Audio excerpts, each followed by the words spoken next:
परवाज classes में आपका स्वागत है। आज हम क्लास 10 बिहार बोर्ड मतलब BSEB का मैथ का क्वेश्चन करेंगे। वो क्वेश्चन जो एग्जाम में अक्सर पूछा जाता है, मेरे एनालिसिस के बाद मतलब 4 से 5 साल एनालिसिस जो किया उसके बेसिस पे अगर हम दोनों शिफ्ट का क्वेश्चन देखते हैं तो ये क्वेश्चन इस टाइप का क्वेश्चन हर शिफ्ट में पूछा गया है। तो इस बार चांस है कि ये क्वेश्चन इस बार पूछा जाएगा, तो इसलिए आज हम इस क्वेश्चन को करते हैं। मेरा एक सीरीज चलेगा जो क्वेश्चन अक्सर पूछा जाता है और जो क्वेश्चन मतलब पूछा जाएगा इस एग्जाम में। मेरे व्यू से मेरा क्वेश्चन 70 से लेकर के 90% पूछ लेता है। तो आज हम इसी चीज़ को हम आपको गेस करते हुए जाएंगे कि कौन क्वेश्चन अब पढ़ना है, उसके बेसिस पे आप तैयारी कर सकते हैं अभी कम टाइम में। तो आज का पहला क्वेश्चन मेरा ये है कि सिद्ध कीजिए कि √5 एक अपरिमेय संख्या है। हमको √5 को क्या दिखाना पड़ रहा है? अपरिमेय संख्या। तो चलो हम दिखाते हैं। तो हम क्या कर लेते हैं, मान लेते हैं, माना कि क्या मानते हैं, माना कि √5 एक परिमेय संख्या है। हम क्या करते हैं, इसके विपरीत मान लेते हैं। माना कि √5 एक क्या है, परिमेय संख्या है, परिमेय संख्या है। ठीक है, हमने √5 को क्या कर लिया, परिमेय संख्या मान लिया। तो हम जानते हैं कि जब भी कोई परिमेय संख्या लिखा जाता है तो वो किसके रूप में लिखा जाता है, तो P/Q या A/B। तो हमने A/B के रूप में लिख लिया। जहां क्या होता है, जहां A और B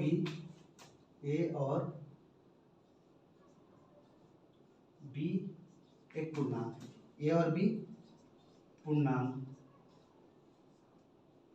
है। ठीक है, और पूर्णांक है और B ≠ 0 लिखेंगे। और A और B क्या है, सह-अभाज्य संख्या है। A और B सह-अभाज्य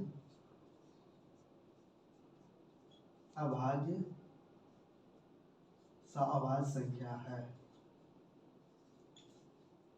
ठीक है, सह-अभाज्य संख्या है। इतना चीज को हमको लिख लेना है। क्या लिखना है कि √5 A/B के रूप में लिखा जाता है, जहां A और B क्या है, पूर्णांक है, और B ≠ 0। B मतलब 0 कभी नहीं होगा। और एक चीज लिख लेते हैं, A और B सह-अभाज्य संख्या है। सह-अभाज्य संख्या किसको कहते हैं, जिसका कॉमन फैक्टर 2 से ज्यादा ना हो। ठीक है, उसको बोलते हैं सह-अभाज्य संख्या। चलो, तो हम क्या करते हैं, इन दोनों की तरफ वर्ग करते हैं। दोनों तरफ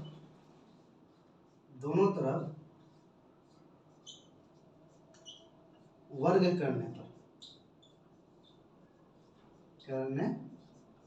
हम दोनों तरफ वर्ग करते हैं। तो √5 का वर्ग करेंगे बराबर A/B का क्या करेंगे, इसको हम वर्ग करेंगे। अब √5 का वर्ग करेंगे तो हम जानते हैं कि √5 को अगर वर्ग करते हैं तो √5 इंटू √5 लिखते हैं। जब √5 को मल्टीप्लाई करते हैं तो क्या आता है, 5 आता है। क्या आता है, 5 आता है। तो हम इसको करें, तो हम अगर इसको वर्ग करेंगे तो यहाँ क्या आ जाएगा, 5 आ जाएगा। इसको करेंगे तो ये A²/B² आ जाएगा। इसको क्रॉस मल्टीप्लाई करेंगे तो ये हो जाएगा 5B² बराबर हो जाएगा क्या, A²। अब हम यहाँ से क्लियरली इसको इक्वेशन 1 मान लेते हैं और मान लेते हैं 1 और देखते हैं क्या कि ये 5A² को क्या कर रहा है, विभाजित करता है। तो हम लिख लेंगे 5A², 5 कॉमा देकर के लिखेंगे A² को क्या करता है, विभाजित करता है। क्या करता है, विभाजित करता है। अगर 5A² को विभाजित करता है, इसका मतलब 5A को भी क्या करेगा, विभाजित करेगा। इसको भी लिख लेंगे 5A को भी विभाजित करेगा। विभाजित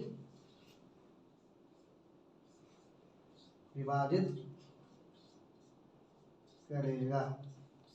ठीक है, इतना चीज हम लिख लेते हैं। चलो इसको लिखो। अब देखो, जब हम इसको विभाजित कर लेते हैं तो हमने क्या करते हैं कि अगर एक दूसरा चीज मान लेते हैं, अगर ए बराबर, अगर मान लें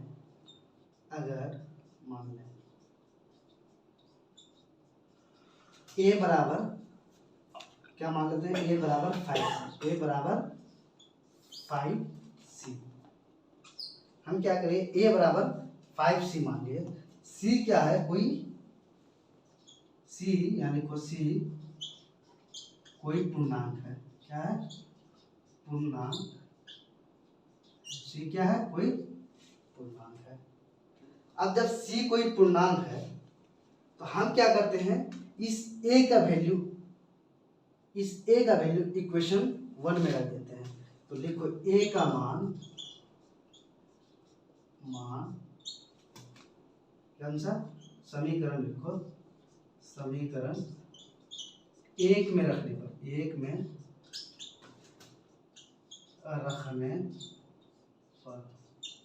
हम क्या करते हैं, ए का मान समीकरण 1 में रखते हैं। जब ए का मान समीकरण ए में रखेंगे तो ये क्या हो जाएगा, तो हम 5b का स्क्वायर तो करेंगे, 5b का स्क्वायर। हम ए बराबर 5c, तो यहाँ ए की जगह क्या रखेंगे, 5c को रखेंगे और होल स्क्वायर लगा देंगे। जब हम इसको सॉल्व करेंगे तो क्या हो जाएगा, 5b स्क्वायर बराबर हो जाएगा 25c स्क्वायर। ठीक है, अगर ये 5 कैंसिल करेंगे तो ये हो जाएगा b स्क्वायर बराबर क्या हो जाएगा, इसको अगर इधर करेंगे तो 25 5 कट जाएगा तो 5c स्क्वायर बचेगा।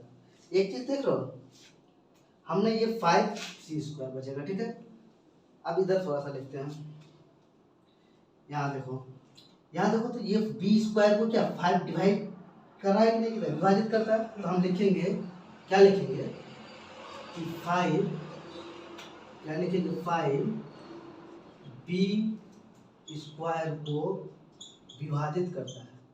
क्या करता है, विभाजित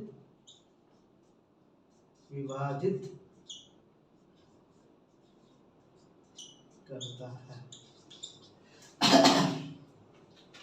ठीक है, b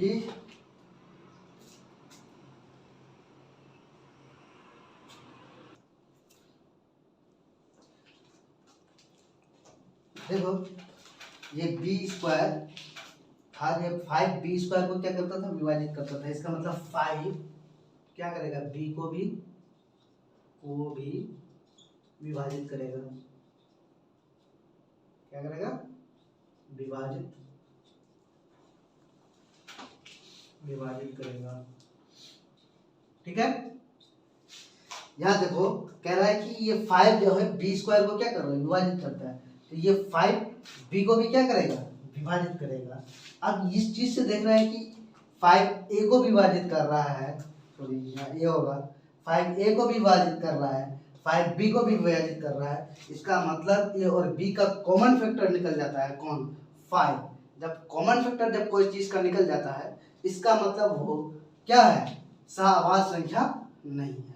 तो हम लिख लेंगे, लिखेंगे क्या, हम लिखेंगे ए और बी का, यहाँ तो जगह नहीं है, इधर देख लेते हैं यहाँ पे। ठीक है, यहाँ से देखो या यहाँ देखो, इधर देख लो, यहाँ कर लेते हैं। यहाँ देखो क्या है, ए और बी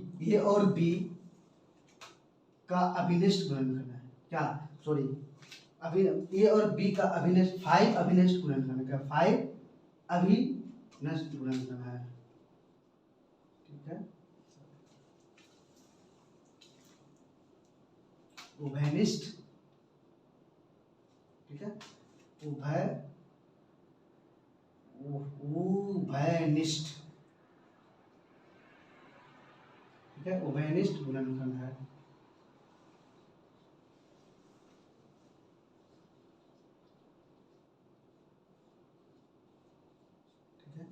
जब ए और बी का 5 उभयनिष्ठ गुणनखंड है, इसका मतलब ये क्या है कि ए और बी जो हम माने थे, क्या माने थे कि एक परिमेय संख्या है। तो ए और बी एक परिमेय संख्या नहीं है।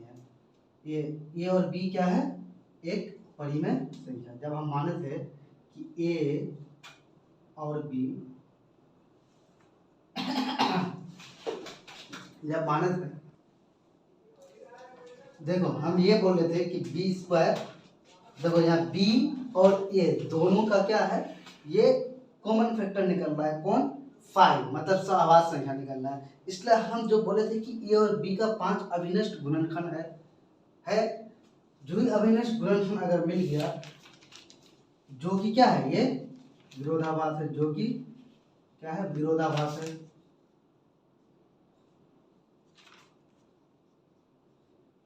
जो कि विरोधाभास है।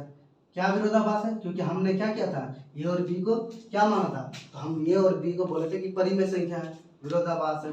इसलिए मेरा मानना क्या है, इसलिए मेरा मानना गलत है। मेरा मानना क्या है, गलत है,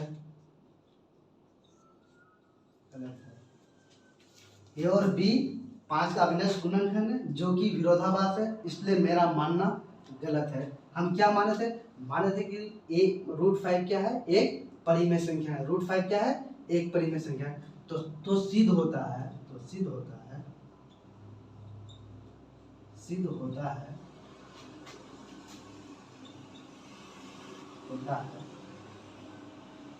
√5 एक अपरिमेय संख्या है। क्या है, √5 एक अपरिमेय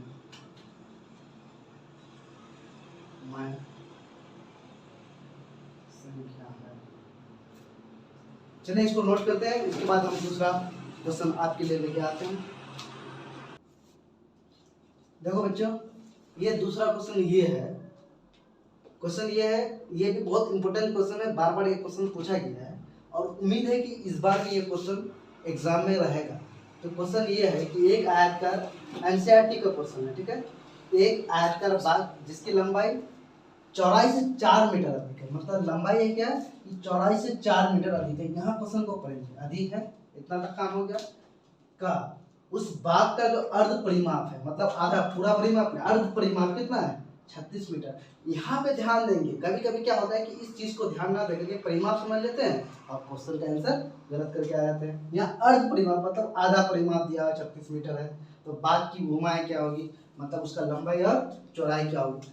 यहाँ देखो तो चौड़ाई से 4 मीटर, तो हम चौड़ाई को x मान लेते हैं, माना कि क्या मान लेंगे, माना कि बाग की चौड़ाई x है, माना कि बाग की चौड़ाई x है। क्या है, चौड़ाई x मीटर है। हमने क्या किया, बाग की चौड़ाई को x मीटर मान लिया। जब बाग की चौड़ाई को x मान लिया तो यहाँ कह रहे हैं कि चौड़ाई से 4 मीटर अधिक है कौन, तो लंबाई। तो बाग की लंबाई क्या हो जाएगा, बाग की लंबाई हो जाएगा, तो चौड़ाई का 4 अधिक, तो चौड़ाई क्या है, x है, तो x प्लस क्या हो जाएगा, 4। ठीक है, ये दिया हुआ, ठीक है। और क्या दिया हुआ है, दिया हुआ बाग का परिमाप, क्या दिया हुआ है, बाग का अर्ध परिमाप, अर्थ हो गया था, अर्ध परिमाप, बाग का अर्ध परिमाप क्या है, तो बाग का अर्ध परिमाप 36 मीटर दिया हुआ है। ठीक है, प्रश्न अनुसार हम जानते हैं कि बाग का अर्ध परिमाप होता है x प्लस क्या होता है, मतलब l प्लस b बराबर कितना दिया हुआ है, तो 36 पेरीमीटर दिया हुआ है। सेमी पेरीमीटर लिख लो, SP अर्ध परिमाप, ठीक है, सेमी पेरीमीटर किसका, तो बाग का दिया हुआ है। l प्लस बी दिया हुआ है, l कितना दिया हुआ है, x। देखो ये l प्लस बी क्या आता है, हम परिमाप लिखते हैं किसी भी रेक्टेंगुलर का, क्योंकि ये आयतकार है, किसी भी आयतकार परिमाप होता है 2 इंटू l प्लस बी, ये होता है क्या, पेरीमीटर। अगर हमको इसका आधा करना है, l प्लस बी बराबर क्या हो जाएगा, p/2। हमको ये दिया हुआ है p/2 सेमी पेरीमीटर, ठीक है, मतलब आधा अर्ध परिमाप, ठीक है। तो हम इस चीज को यूज करेंगे, अर्ध परिमाप कितना दिया हुआ, सेमी पेरीमीटर, उसको यूज करेंगे। यहाँ लिख लो अर्ध परिमाप में, तो अर्ध परिमाप, ठीक है। एल कितना दिया हुआ है, तो एल दिया हुआ x प्लस 4 प्लस बी कितना दिया हुआ है, तो x मीटर दिया हुआ है, कितना दिया हुआ है x मीटर, ठीक है। बराबर कितना दिया हुआ है अर्ध परिमाप, तो अर्ध परिमाप दिया हुआ है 36 मीटर। अब इन दोनों को सॉल्व करेंगे तो ये 2x हो जाएगा, और 4 को उस पार लेके चले जाएंगे तो 36 माइनस 4 हो जाएगा। जब इसको सॉल्व करेंगे आगे तो 2x बराबर हो जाएगा 36 से 4 चला जाएगा, बचेगा कितना 32। जब हम x निकालेंगे तो x बराबर हो जाएगा 32/2, काटेंगे तो हो जाएगा 16। x बराबर मिलता कितना निकला 16 मीटर, x बराबर क्या निकला 16 मीटर। तो x किसको माने थे, तो x माने थे हम, यहाँ देखो x माने थे हम किसको, यही लिखो अभी टाइप इधर है जगह, x माने थे चौड़ाई को, तो चौड़ाई मेरा क्या हो गया, चौड़ाई हो गया मेरा 16 मीटर।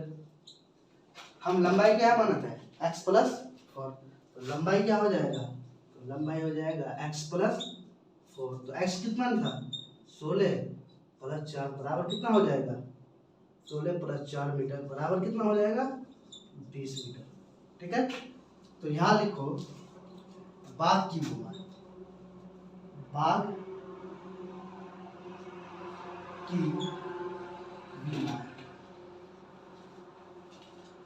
ठीक है, बाघ की विमा।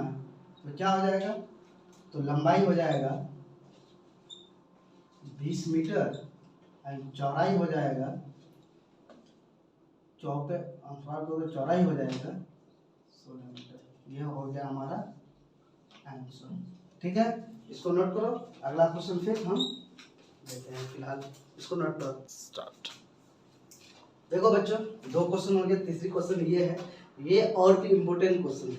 ये क्वेश्चन ये कहता है, ये क्वेश्चन अक्सर पूछा जाता है और ये क्वेश्चन पूरी उम्मीद है कि इस बार के एग्जाम में ये क्वेश्चन आना लाजमी है। क्वेश्चन ये है कि 2 संख्याओं का अंतर 26 है और एक संख्या दूसरी संख्या की 3 गुनी है, तो उन्हें ज्ञात कीजिए। क्वेश्चन समझो कि एक 2 संख्या है, दोनों संख्याओं का अंतर कितना है 26 है, मतलब 26 है, और कह रहा है कि एक संख्या दूसरी संख्या की कितनी है 3 गुनी है, मतलब कोई भी एक संख्या होगा उसका, अगर एक संख्या कोई 2 हो गया तो उसका 3 गुना 6 हो जाएगा। ये क्वेश्चन 3.3 का चैप्टर 3.3 मतलब एक्सरसाइज 3.3 एनसीईआरटी के क्वेश्चन 2 नंबर के क्वेश्चन का ये 1 नंबर क्वेश्चन है। तो हम इसको करेंगे, देख लेना क्वेश्चन, अगर क्वेश्चन यहाँ से दिखाई नहीं दे रहा है तो क्वेश्चन को हम देखेंगे। तो हम क्या कर लेते हैं कि पहली संख्या मान लेते हैं, पहली संख्या मान लेंगे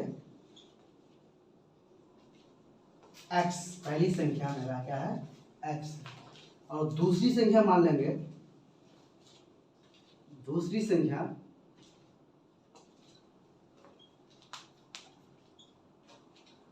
संख्या क्या ले लेंगे y, ठीक है। पहली संख्या x, दूसरी संख्या y, ठीक है।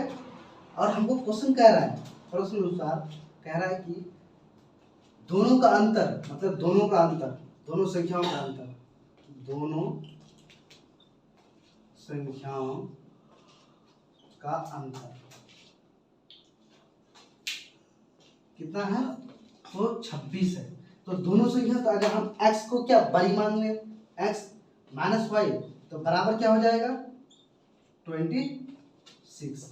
और दूसरा वाला ये क्वेश्चन कहता है कि एक संख्या दूसरी संख्या की कितनी है 3 गुनी है, इसको हम इक्वेशन 1 मान लेते हैं। कह रहे हैं कि एक संख्या दूसरी संख्या की 3 गुनी है, दूसरी संख्या की 3 गुनी। तो अगर हम x माने हैं तो ये क्या हो जाएगा 3y, क्योंकि ये संख्या बड़ा माना है ना, बड़ा तो ये बड़ा होगा, और y अगर इक्वल कर रहे हैं तो ये मतलब y का क्या होगा 3 गुना होगा, तो y को हम 3 टाइम मल्टीपल कर दिए, ठीक है। ये इस क्वेश्चन 2 लेगा।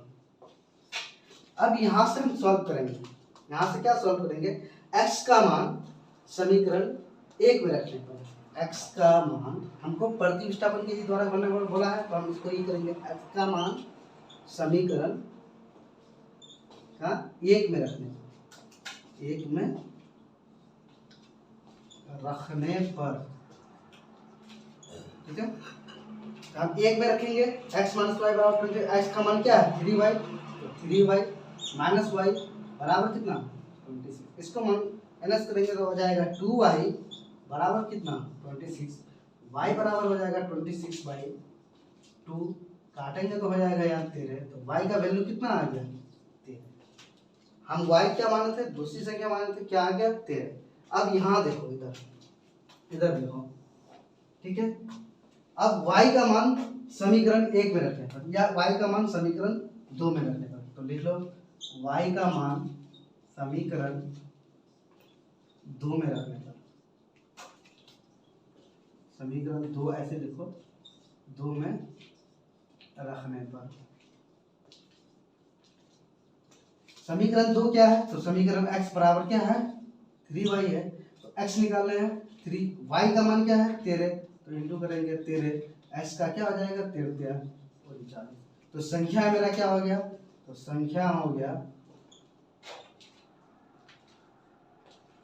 गया एक, x बराबर कितना तो 39, y बराबर कितना हो गया, ये मेरा क्या हो गया, ठीक है गाइस। अगला क्वेश्चन का सीरीज हम अगला वीडियो में लेकर के आएंगे, तब तक इसको बने रहे। और ये क्वेश्चन मेरा जो भी गेस होता है, हमने अब तक जितना भी गेस दिया है वो 70 से 90% के बीच में गेस मेरा फंसा है, और इस बार भी उम्मीद है कि आपको मेरे से बेहतर होगा कि हम जो भी गेस दे रहे हैं इसको आप कम से कम एक बार देख लिया कीजिए, ताकि एग्जाम में आपको बेनिफिट हो। ठीक है बाबू, अल्लाह हाफिज।